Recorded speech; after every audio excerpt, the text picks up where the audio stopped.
По Гарри Поттеру человек определяет его выбор.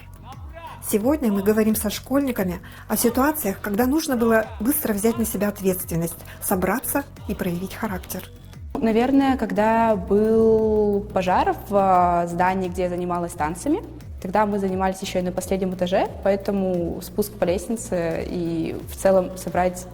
Мы были маленькими, то есть там были ребята, которые младше меня на несколько лет, и организовать детей, когда звучит сирена, это трудно, но взять эту ответственность, помочь педагогам, которые нас организовывали. Мне было лет 12.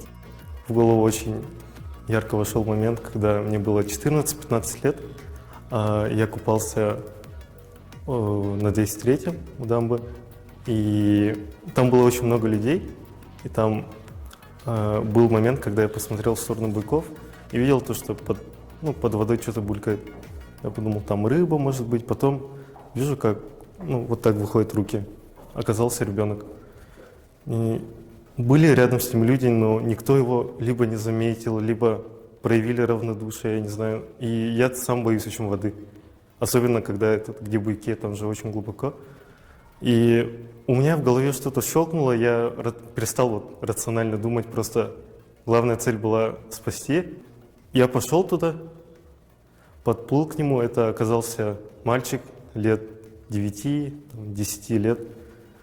Я его вынес на берег, я спросил, где его родители, и он сказал, вот мы здесь сидели, а родителей рядом не было. Сейчас, конечно, сразу такую ситуацию не вспомню, наверное, но на мне часто бывает ответственность такая, командир.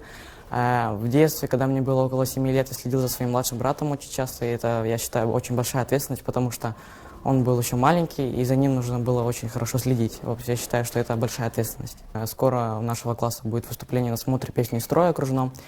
У меня там роль командира, поэтому я считаю, что это большая ответственность. И вот так вот. А сложно быть командиром отряда? Ну, смотря для кого, допустим, для меня это уже не впервые, поэтому я считаю, что это не так сложно. Как ты понимаешь слово «героизм»? Бесстрашие – это помощь человеку в трудный момент его жизни. И это не боязнь причинения себе боли, допустим, без страха идти на помощь ему. Много ли в нашем обществе героев, как думаешь? В нашем обществе, думаю, да, много. Но те, кто помогает, допустим, врачи, они спасают нам жизни других людей. Но героизм, в первую очередь, для меня это самоотверженность. Человек, который называет себя героем, должен в любую минуту пожертвовать своим временем, ради какого человека может пожертвовать даже собой. Вот так вот. Героизм – это когда человек готов спрятать за своей спиной, защитить другого человека, который нуждается в помощи. Герой – это тот человек, который помогает слабым, несмотря ни на что, не ища корыстных целей, просто из-за своих соображений совести. Что бы изменил в нашем мире? Данная ситуация с войной, конечно, очень напрягает меня. Я хочу, чтобы наши солдаты не гибли на войне и все было хорошо. Мир сам по себе прекрасен, но, конечно, хотелось бы, чтобы люди были чуть-чуть подобрее, потому что как-то ощущается это все напряжение иногда. То, что нарастает, люди становятся какими-то более злыми. Вот когда с возрастом это особо проявляется для меня, как-то все серые краски начинают проявляться, чтобы люди стали более простыми, как-то более просто смотрели мир. Да, естественно. Какие есть у тебя важные дела, кроме учебы? Сейчас я участвую во многих различных конкурсах, и для меня учеба стала таким основным этапом, когда основной точкой отправления, куда ты можешь потом пойти, и открыл многие границы. Допустим, сейчас я занимаюсь активно в нашем медиацентре, снимаю различные видео. Также являюсь журналистом сетевого издания нашей республики. Участвую в международных конкурсах.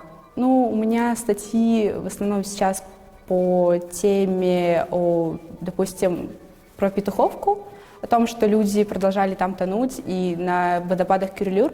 Я, когда там была, я стала свидетелем ситуации, когда женщина чуть не утонула. И мы писали о том, что стоит поставить какие-либо ограждения, чтобы такие случаи их стали меньше. Волейбол для меня это довольно важная вещь. Я там хочу успеть попасть, допустим, в сборную Якутию.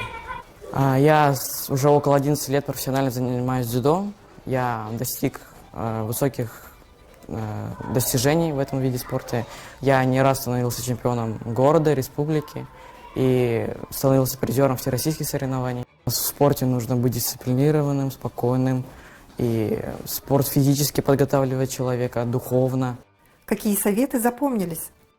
Я раньше очень любил плакать в детстве прям. И моя мама говорила, она успокаивала и говорила, слезами ничего не решишь. Ты должен сам что-то сделать. Типа не жди того, что тебя кто-то пожалеет, кто-то протянет руку помощи. Сам себе помоги, помоги другому. Всегда нужно проявлять уважение к людям, другим. Не нужно как-то плохо себя вести. И нужно всегда оставаться спокойным и здравомыслящим человеком. Вот родина для тебя это что? Родина — это то место, где ты проживаешь, там, где ты провел детство, где ты... это место, которое ты любишь. Телестудия Arctic Media благодарит ребят за искренность и желает в дальнейшем уверенности перед вызовами времени.